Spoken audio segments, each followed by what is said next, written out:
اعوذ باللہ من الشیطان الرجیم بسم اللہ الرحمن الرحیم السلام علیکہ یا امیر المومنین یا علی ابن ابی طالب السلام علیکہ یا نور اللہ فی ظلمات الارض السلام علیکہ یا حجت اللہ علی عبادہ۔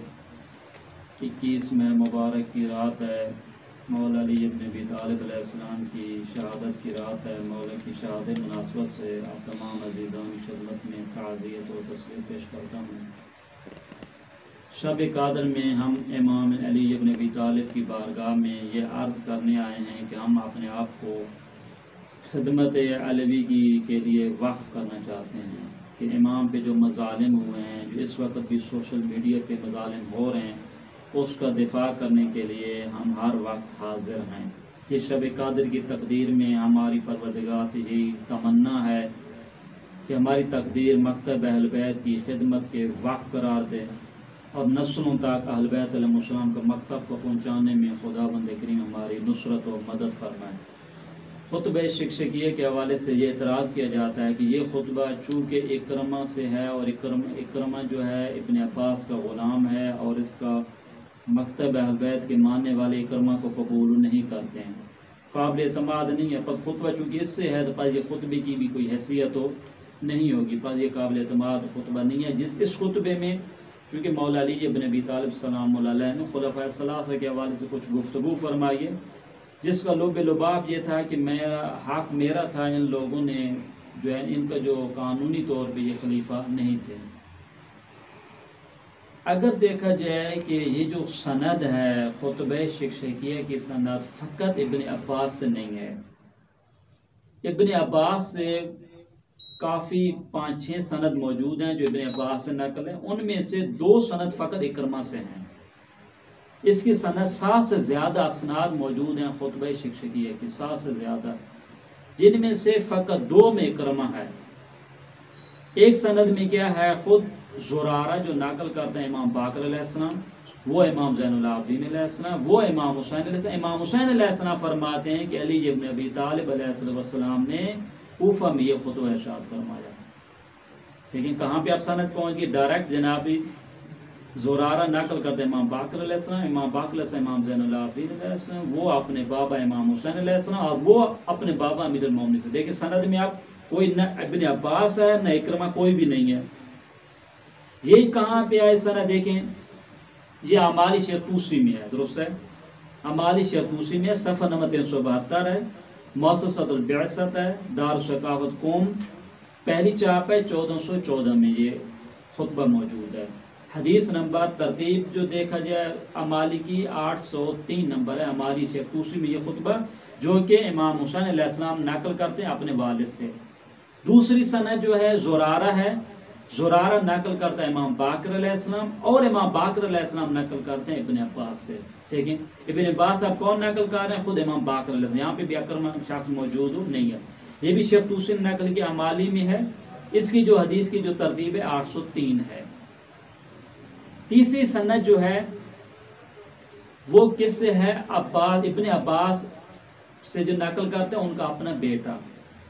لیکن یہاں پہ تعبیر ہے سلیمان بن علی ابن عبداللہ ابن عباس عن جدی، اس کا جد کون ہے، علی ابن عبداللہ ابن عباس عن ابن عباس، ان کا پوتا جو ہے ابن عباس سے نقل کرتا ہے۔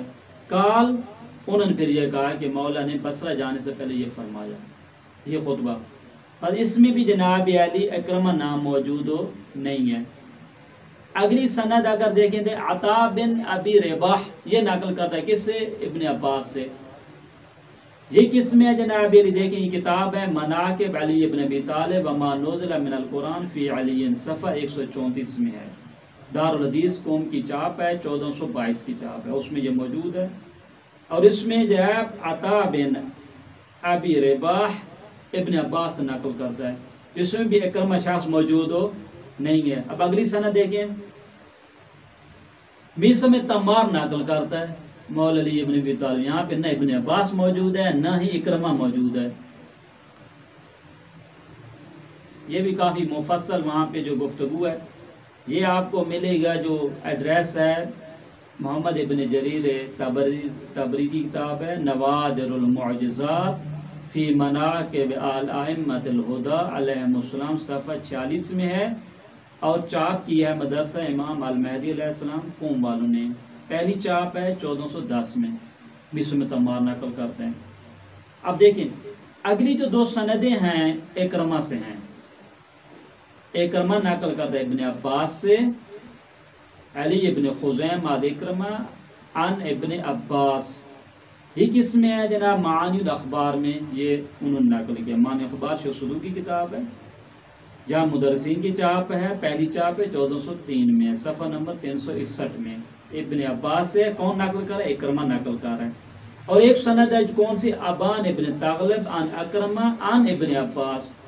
یہ کس میں؟ یہ بھی شیخ صدوق علیہ الرحمہ نے نقل کی ہے، علل الشرائع میں، جلد نمبر 1 صفحہ نمبر 150 میں۔ مکتب الحیدریہ نجف اشرف کی چاپ ہے 1966 کی۔ دیکھیں آپ نے دیکھا کہ یہ فقط اکرمہ نقل نہیں کرتا ابن عباس سے، دو سندوں میں فقط اکرمہ ہے، باقی سندوں میں کون سا دیکھیں؟ میسم تمار ہیں، خود مولا امیر مومنین، وہاں پہ نہ ابن عباس ہے نہ اکرمہ، کوئی بھی نہیں ہے۔ خود امام باقر علیہ السلام نقل کرتے ہیں اپنے بابا سے، وہ اپنے بابا سے، اور امام علی علیہ السلام، یہاں پہ بھی اکرمہ نہیں ہے، ابن عباس بھی نہیں ہے۔ تیسری سند میں امام باقر علیہ السلام کس سے نقل کرتے ہیں؟ ابن عباس سے۔ چوتھی سند میں ابن عباس سے نقل کون کرتا ہے؟ ان کا اپنا پوتا نقل کرتا ہے۔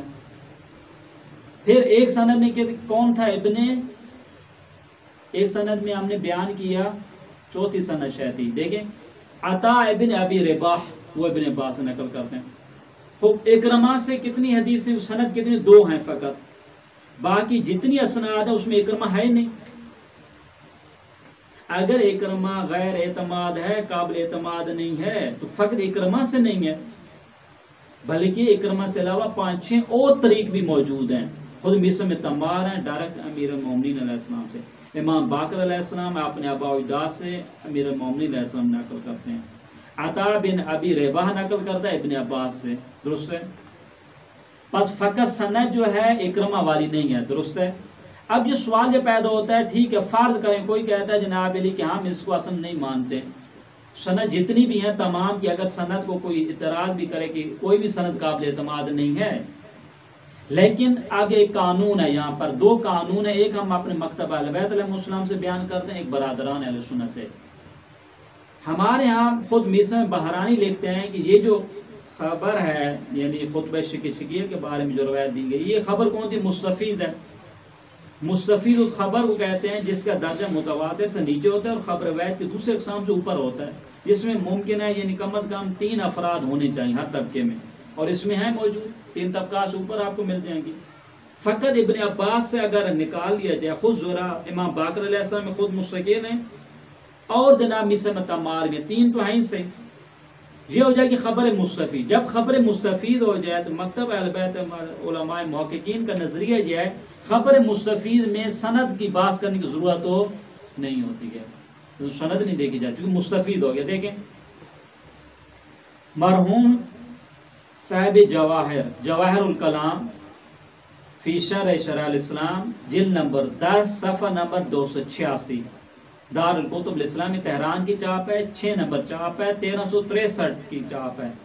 اس میں ایک جگہ بحث کرتے ہیں جب کہ آیا مسئلہ بیان کر رہے تھے، خبر مستفید تھی، ایسا سند کی بحث کرنے کی ضرورت ہے کہ نہیں؟ فرماتے فلا ریب فی استفادت ہاں بحیث تستغنی عن ملاحظت سند کما واضح، چونکہ اب یہ خبر کون سی ہے؟ مستفید ہے، تو اب ہمیں اس خبر مستفید ہونا ہمیں بے نیاز کر دیتا ہے کہ ہم سند کی بحث کریں، اب سند کی بحث نہیں کی جاتی ہے۔ مرحوم آغا رضا حمدانی کتاب مصباح الفقیہ، جلد نمبر 2 صفحہ نمبر 375 میں ہے، چاپ ہے مکتبۃ الصدر تہران کی چاپ ہے۔ جہاں پہ وہ بھی یہ کہتے ہیں واستفاضۃ هذه الاخبار مغنیۃ عن البحث عن سندها، کہتے ہیں خبر چونکہ یہ کون سی ہے؟ مستفید ہے، یہ ہمیں سند کی بحث کرنے سے کیا کر دے گی؟ بے نیاز۔ مرحوم اخوی اعلی مقام کئی جگہ یہ فرماتے، کہتے ہیں ان کانت ضعیفۃ السند باجمعہ، گرچہ جتنی بھی سندیں ضعیف ہیں لیکن کہتے ہیں فَيَا نصوص مستفیدۃ متضافرہ، خوب زیادہ روایات ہیں، طریق زیادہ ہیں، مستفید ہے تو مستفیض کا قانون کیا ہے؟ وہاں پہ ہم بحث کرنے کی ضرورت ہو سند کی بحث نہیں کریں. یہاں پہ فرماتے ہیں ایک جگہ وَهَذِهِ الْأَخْبَارُ وَإِنْ كَانَ أَغْلَبُهَا ضَعِيفَةً، کہتے ہیں سند ضعیف ہے لیکن استفادہ بل الاطمینان بصدور بعض ہے، استفادہ ہونا میں بے نیاز کرتا ہے. خود مستفیض ہونا یہ قانون ہے کیا کہ سند کی بات کرنے کی وہاں پہ ضرورت ہو نہیں ہوتی ہے. اب آ جائیں برادران اہل سنت میں، ان کا ایک قانون ہے. قانون کون سا تھا؟ جیسے ہم کئی جگہ بیان کا قانون کیا ہے؟ یقوی بعضها بعضا. ان کا قانون تھا کہ اگر ایک روایت کے طریق متعدد ہوں، مختلف طریقوں سے نقل ہوئی ہو، اگرچہ بعض طریق میں قابل اعتماد نہ بھی ہوں، بعض افراد راوی قابل اعتماد نہ بھی ہوں، ان کو آپس میں اگر ملائیں گے تو نتیجہ کون سا ہوگا؟ تقویت کی ہوگی. یہ اہل سنت کا قانون ہے، یہ قاعدہ ہے کہ یقوی بعضها بعضا. لہذا حتیٰ کہ ابن تیمیہ اس کو قبول کرتے ہیں قانون کو. جتنے برادران اہل سنت کے یہ معتبر قانون ہے. بس اگر مکتب اہل بیت علیہ السلام کی نگاہ سے بحث کرنا چاہیں، اکرمہ سے علاوہ بھی روایات موجود ہے، سند موجود ہے. اور اگر کوئی یہ کہے کہ سند وہ معتبر نہیں ہے، لیکن چونکہ ہم نے کہا جو خبر مستفیض ہے، مستفیض کا جب درجہ آ جاتا ہے تو وہاں پہ اصلا بحث کرنے کی ضرورت ہو سند کی بحث نہیں کی جاتی ہے. اور اہل سنت کے مطابق بھی چونکہ قانون ہے یقوی بعض و بعضا، اگرچہ سند طریق ضعیفی کے نہ ہو تو سند کوئی مشکل اس طریقے سے بھی آپ حل کر سکتے ہیں. اب آئیں دیکھیں کیا یہ جو خطبہ شکیہ ہے فقط ہماری کتابوں میں موجود ہے، یہ برادران اہل سنت نے بھی اپنی کتابوں میں لکھا ہے. سید رضی سے پہلے، سید رضی سے پہلے کی بات کر رہے ہیں. دیکھیں جہاں پہ ہمارے پاس کافی ساری کتابیں آپ کو مل جائیں گی جنہوں نے اپنی کتابوں میں اس خطبے کو بیان کیا ہے. دیکھیں نصر الدر ابو سعد عابی، اس کے جناب علی جلد نمبر 1 صفحہ نمبر 186 ہے، دار الکتب علمیہ، چاپ ہے بیروت کی، پہلی چاپ ہے 1424 میں. وہاں پہ یہ لکھتے ہیں لقد تقمص ابن ابی قحافہ وَهُوَ يَعْلَمْ أَنَّ مَحَلَّ مِنْهَا الْخُطُبِ. دیکھیں یعنی عدد پورا خطبہ شکیہ کو بیان کرتا ہے. کون؟ ان کا برادران اہل سنت کے عالم ہیں ابو سعد منصور بن الحسین. تذکرۃ الخواص ابن جوزی وہ کیا کہتا ہے؟ خطبہ الاخری وطورہ بے شکیہ. ایک اور خطبہ ہے جس کا نام کیا شکیہ ہے، اس کو بیان کرتا ہے سبت ابن جوزی. یہ اہل سنت کی کتابوں میں ہے، اس سے رابط نہیں کہ وہ سید رضی سے پہلے ہوں یا سید رضی کے بعد ہوں. بات ہے کہ خطبہ شکیہ کو انہوں نے اپنی کتابوں میں بیان کیا. درست ہے. مناقب علی ابن ابی طالب ابن مردوہ اصفہانی، اس کی کتاب ہے مناقب علی ابن ابی طالب وما نزل من القرآن فی علی، صفحہ 134 میں ہے، دار الحدیث قوم کی چاپ ہے، 1422 کی چاپ ہے. وہاں پہ یہ خطبہ موجود ہے، صفحہ نمبر 134. خود شرح نہج البلاغہ ابن ابی الحدید، انہوں نے تو جگہ جگہ اس کو تو بڑے مفصل انداز میں بیان کیا ہے. حتیٰ کہ وہ کہتا ہے کہ میں نے اپنے استاد سے پوچھا ایسا تو نہیں خطبہ من گڑا تو ہو؟ کہ نہیں، یہ کہ تو خطبہ موجود ہے. حتیٰ یہ کہتا ہے دیکھیں، کہتے ہیں وقد وجہت ان کثیر من هذا الخطبہ فی تصانیف شیخ ابی القاسم البلخی امام البغدادیین من المعتزلہ. امام معتزلہ کے جو عالم ہے، کہتے اس کی جتنی تصانیف میں اس خطبے کو میں نے دیکھا. وکان فی دولت المقتدر قبل ان یخلق رضی بمدت طویلہ، سید رضی سے پہلے یہ عالم تھے، اس نے اپنی کتاب اس خطبے کو ذکر کیا ہے. ووجدت ايضا كثيرا منها في كتاب ابي جعفر ابن قبہ احد متکلم الامام، وہ کتاب مشہور المعروف بکتاب انصاف، اس میں یہ خطبہ موجود ہے کتاب انصاف میں بھی. وکان ابو جعفر هذا من تلامذة الشيخ ابي القاسم البلخي رحمه الله ومات في ذلك قبل ان يكون الرضی رحمه الله تعالی موجود ہے، کہ سید رضی سے پہلے یہ بندے خدا موجود تھے. حتیٰ کہ سید رضی تو اس کے اعظم یوں سمجھے آپ اس کا تو وجود خالی تک نہیں تھا، اس سے پہلے یہ خطبہ موجود تھا. پھر یہ کہنا ہے کہ یہ شکیہ کو سید رضی نے گاڑ لیا، وہ کہتے ہیں یہ تو سید رضی سے پہلے سے موجود ہے خطبہ. اسی طریقے سے جتنی کتابیں اگر دیکھا جائیں ہمارے پاس علماء برادران کی کتاب ہے. بس دوسرا اہم نکتہ، جو دوستان جو ہے نہج بلاغہ کی روش اور سابق سے آشنا ہیں وہ بہتر سمجھ سکتے ہیں کہ خطبہ شکیہ کو رکھا جائے دوسرے خطبات کے ساتھ. آپ کو ایک جیسا نظم ملے گا، ایک جیسا سابق ملے گا. اگر کوئی اور گڑھتا تو اس کا انداز یہ الگ ہوتا. اگر اس کے اوپر جناب کسی ایک منصف کے سامنے دیا جائے خطبہ شکیہ کو اور اس کے درمیان میں نہج البلاغہ کے خطبوں میں دیا جائے، اس سے پوچھا جائے یہ خطبہ شکیہ اسی رائے اسی کا ہے یہ کسی اور آدمی کا ہے، خطبے کا انداز یہ بتاتا ہے.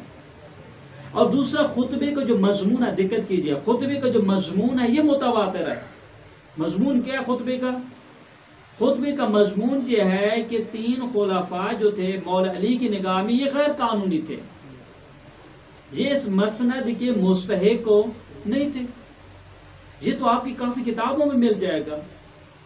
صحیح مسلم کی دیکھیں، صحیح مسلم کی جو حدیث نمبر ہم نے بیان کی ہے، صحیح مسلم کی 1757 جو ہے کتاب الفیع میں ہے، صحیح مسلم نقل کرتا ہے.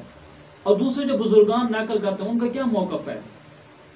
اور مولا علی ابن ابی طالب نے اسی نہج بلاغہ میں اور مقامات پہ کیا فرمایا ہے، یہ فرماتے ہیں کہ یہ میرا حق تھا، میں نے صبر کیا بکر، اور جب تک دیکھا کہ میرے صبر کرنے سے نظام چل رہا کوئی مجھ کے اعتراض نہیں تھا. اور جب صبر کے بعد جب مولا کو اقتدار ظاہری حکومت ملی ہے تو مولا پھر کیا وہاں پہ فرمایا کبھی کہ نہیں میں تو جناب علی ان کو اچھا سمجھتا تھا، وہ تو بڑے جناب علی اس کے مستحق تھے؟ نہیں، ایسی کبھی بات بھی نہیں ملتی ہے. بس ایک اعتراض یہ کرنا کہ خطبہ شکیہ مولا کا نہیں ہے، اکرمہ کی وجہ سے قابل اعتماد نہیں ہے، چونکہ اکرمہ کے علاوہ بھی ابن عباس سے لوگوں نے نقل کیا ہے، اور ابن عباس سے ہٹ کے بھی مسلم تمار نے مولا علی علیہ السلام سے نقل کیا ہے. اور اسی طریقے سے امام باقر علیہ السلام نے اپنے بابا زین العابدین علیہ السلام، انہوں نے امام حسین علیہ السلام، انہوں نے مولا امیر المومنین سے یہ خطبہ نقل کیا ہے. بس اس لحاظ سے کوئی پرابلم نہیں بنتی ہے. اور مکتب اہل بیت کے مبانی ہے، چونکہ یہ خبر مستفیض ہے، خطبہ شکیہ کے طریقے متعدد ہیں، تو سند کی بات کرنے کی ضرورت تو نہیں ہے. اہل سنت کے جو قانون تھا، اگرچہ خبر کی اسناد جو ضعیفی کی، جو اہل سنت کا قانون ہے قد یکوی بعض و بعضا، اگر اس کے طریق متعدد ہوں تو اس کو جناب علی متعدد طریق ہونے کی وجہ سے اس سند قابل اعتماد اور قابل احتجاج ہو سکتی ہے. بس اب تک جو گفتگو یہ ہوئی کہ خطبہ شکیہ کا مولا کی طرح نسبت دینے میں کوئی مشکل نہیں ہے، علمی طور پر ثابت ہے، اس کے مطالب کامل علمی طور پر ثابت ہیں، اور اس میں وہ حقائق موجود ہیں جو تاریخ کی کتابوں میں موجود ہیں. خداوند کریم سے دعا گو ہیں کہ خداوند کریم ہمیں مکتب علی ابن ابی طالب علیہ افضل التحیات والثناء کی خدمت کرنے اور آئندہ نسلوں کا منتقل کرنے کی توفیق عطا فرمائے. صلی اللہ علی محمد وآلہ الطیبین الطاہرین.